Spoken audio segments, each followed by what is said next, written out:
السلام علیکم ورحمۃ اللہ وبرکاتہ. سلمان صاحب میرے ساتھ بیٹھے ہیں اور سلمان صاحب سے سوال ایک اور کرنا ہے کہ دین اور دنیا ہم بعض اوقات یہ سمجھتے ہیں کہ یہ دونوں الگ الگ شعبہ جات ہیں. مجھے تو لگتا ہے کہ سیم ہیں, تو آپ کے خیال میں ایسا ہے؟ وعلیکم السلام. اچھا, یہ آپ نے ایک اچھا کوشچن کیا. اصولی طور پہ دیکھا جائے تو مذہب اور دنیا یا دنیاوی علوم آپ کہہ لیں جی, یا کوئی بھی دنیا کا شعبہ کہہ لیں, یہ ایک دوسرے سے جدا نہیں ہے, بلکہ اصولی طور پر دیکھا جائے تو جو مذہب ہے وہ ایک ترجیح رکھتا ہے, ایک تقدیم رکھتا ہے اس کے اوپر.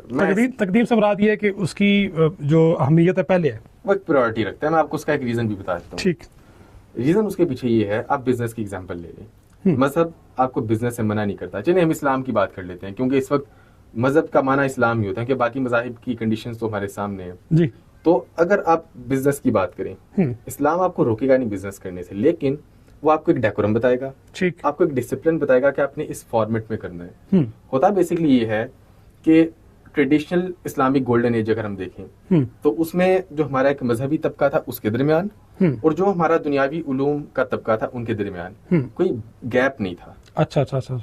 اسے آپ آرکیٹیکچر آپ کو پتا ہے کہ کسی بھی قوم کی ثقافت کا اظہار کرتا ہے. ایسے ہی آپ اگر آپ کبھی عباسیوں کے دور کی پکچرز دیکھیں جو پینٹنگ وغیرہ ڈرا کی جاتی ہیں, آپ کو اس میں گنبد کا آرکیٹیکچر نظر آئے گا. ایسے ہی اب گنبد کا آرکیٹیکچر ریپرزینٹ کرتا ہے تھیوکریسی کو.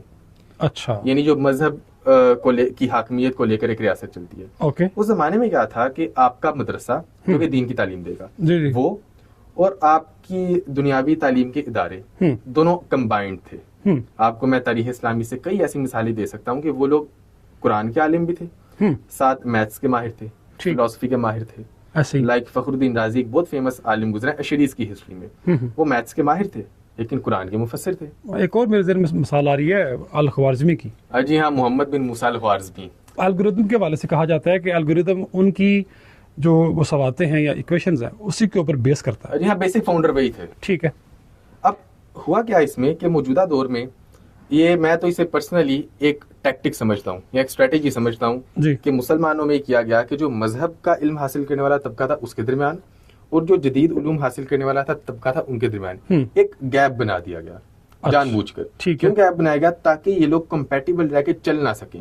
اچھا, اور اس نے الٹا ہمارا نقصان کیا ہے. ٹھیک, اس نے الٹا ہمارا نقصان کیا. لائک میں ابھی انجینئرنگ کر رہا ہوں یہاں پہ یونیورسٹی میں. جی جی, آنیسٹلی اسپیکنگ, اگر آپ مذہب کو لے کر چلتے ہیں آپ کی لائف پہ کوئی فرق نہیں پڑتا اس لائف پہ جس کا تعلق آپ کے ایجوکیشنل اور اکیڈیمک گولز کے ساتھ ہے. لائک کسی کو اس بات سے فرق نہیں پڑتا یہاں پہ کہ آپ کا ریلیشن شپ ہے کسی کے ساتھ یا نہیں. ٹھیک, کسی کو اس بات سے فرق نہیں پڑتا کہ آپ شراب پیتے ہیں یا نہیں پیتے. لائک میں کافی چیزوں کو اوائڈ کرتا ہوں سرٹن باؤنڈریز کی وجہ سے. ٹھیک ہے. تو کیا اس سے میری انجینئرنگ کی ڈگری پہ کوئی فرق پڑے گا؟ یا بینگ اے مسلم آپ کتنی چیزوں کو اوائڈ کرتے ہیں؟ بلکہ میرے ذہن میں ایک اور سوال آ رہا ہے کہ جو ریسرچر ہیں بڑے نامی گرامی, فرض کر لیں ذاتی زندگی میں وہ جو بھی کام کرتے ہیں ہمارے نقطہ نظر سے وہ گناہ کے کام ہوتے ہیں. اگر بیرون ملک ایک پروفیسر ہے, فرض کر لیں وہ شراب کو ہاتھ لگاتا ہے یا اور معاملات خراب کرتا ہے, تو وہ اس کی ذاتی زندگی ہے. لیکن جو علوم و فنون وہ پیدا کر رہا ہے وہ پوری دنیا کے لیے فائدہ اور نفع کی صورت پیدا کر رہے ہیں. یعنی ذاتی معاملات ٹھیک ہے, وہ بھی ٹھیک ہونے چاہیے ہمارے جیسے معاشرے میں, لیکن ان معاشروں میں ہم دیکھتے ہیں کہ وہ عجیب و غریب مطلب معاملات سے بھی گزر رہے ہوتے ہیں, لیکن ان کے علم سے ان کی ایجادات سے ہم فائدہ اٹھا رہے ہوتے ہیں. اس کا ایک بنیادی قاعدہ آپ ذہن میں رکھ لیں, حکمت جہاں سے ملے لے لیں. ہاں, ویری گڈ, یہ زیادہ اچھا بنیادی قاعدہ آپ نے ذہن میں رکھنا ہے. اس پہ دنیا چلتی ہی اس طرح ہے. ٹھیک ہو گیا, یعنی اس کے اوپر کوئی لیبل لگا کے اپنے آپ کو اس سے مت روکیں. ہاں, لائک اب آپ کی آرگومنٹ میرے سامنے رکھیں کہ یہ موبائل جو تھا فلاں غیر مسلم نے انوینٹ کیا, تو اگر آپ اس کے فلاں بلیف سے ڈس ایگری کرتے ہیں تو موبائل کیوں یوز کرتے ہیں؟ یہ ابسرڈ آرگومنٹ ہے. دنیا چلتی ہی اس طرح سے ہے. ٹھیک ہے. اگر آپ کی اسٹیٹ میں کوئی کافر بھی رہتا ہے تو وہ بھی کوئی نہ کوئی ایکٹیویٹیز کرے گا جو کہ آپ کی سوسائٹی میں کنٹریبیوشن کریں گی. آپ یہ نہیں کہہ سکتے.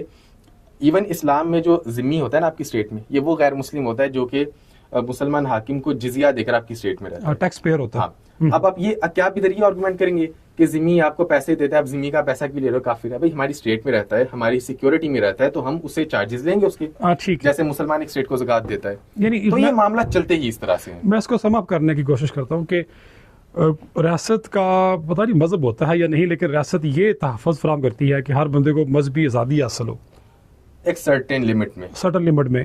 یعنی وہ جب تک کہ دوسروں کی دل آزاری نہ کرے.